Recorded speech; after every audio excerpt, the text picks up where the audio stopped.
I think we're going to go to him next. To another alert, Fox News alert. 4 law enforcement officers are dead and four others are hurt after a shootout in Charlotte. The horrific scene unfolding when a suspect opened fire on U.S. Marshals. Their task force serving a warrant. And we're now learning there may have been more than one shooter. Here with the latest on his investigation in Charlotte, the chief of police there, Jennings. Chief, thanks so much for joining the program. Thanks for having me. It's a pleasure to be on, certainly not under these circumstances. Yeah, Chief, it's been a while since I've seen you. You know, your police department specializes in community policing, working with the community. How do you feel that a scumbag in your community decided to take those officers' life? You know, it's devastating. It's something that it's a nightmare for any police chief across the country, and it's certainly a scar to Charlotte, in Charlotte, and it's also a scar for the profession across the country.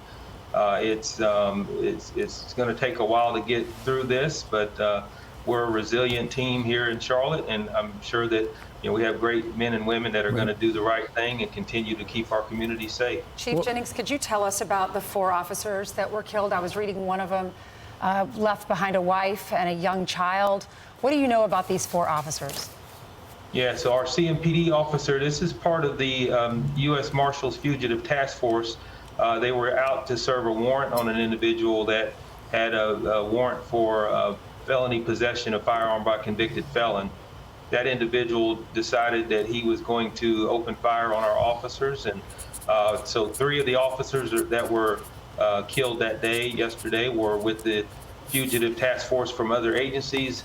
The Charlotte-Mecklenburg Police Department had a total of 4 officers shot. 1 succumbed to his injuries later yesterday, and we're certainly feeling the loss of that and trying to get through that. Chief, it just reminds people that there is no such thing as a routine arrest. I mean, that, some would say, well, they were just going to serve a warrant. Then this can happen. Yeah, beyond any wildest imagination, to obviously the most horrific thing I've seen in my career with our department. But we talk about it every day. We put on this uniform, and we don't know if we're coming home, and the dangers that are involved in this uniform, putting this uniform on. And a situation like this brings it all to reality, and not just for Charlotte, but for the entire country, of what we deal with and the dangers of this job. Can you tell us what happened? You had 8 officers were hit, 4 were killed. Can you set the scene for us as you know it? Because I understand, too, the neighbors said that some officers had to go into their house and almost they looked like snipers in order to take these guys out. So you really had to dominate the neighborhood, and still 8 officers got shot. Yeah, an absolutely huge showing of support from all of law enforcement across our region.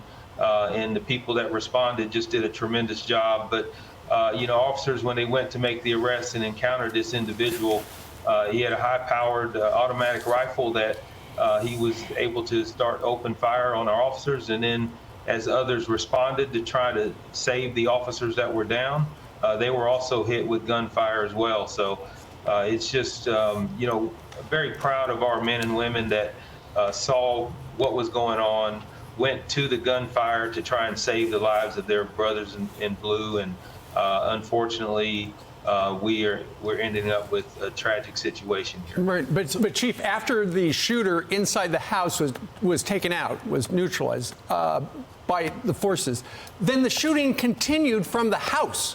Who was shooting after that guy was taken out? Well, we're still trying to work through that. There's a possibility that the individual was just going from one side of the house to the other, and it just appeared to be 2 inside of the house. I know we originally said yesterday that there was possible another suspect that was shooting from inside.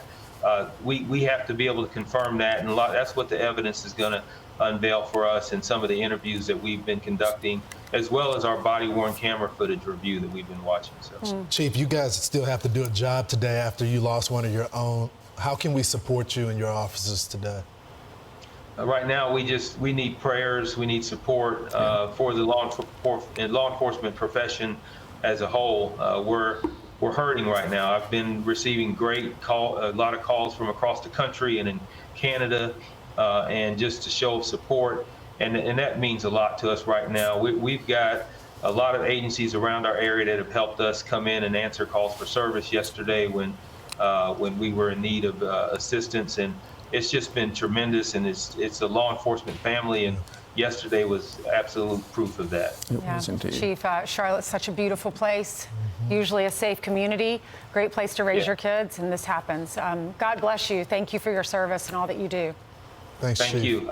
I'm Steve Ducey. I'm Brian Kilmeade. And I'm Ainsley Earhart. And click here to subscribe to the Fox News YouTube page to catch our hottest interviews and most compelling analysis.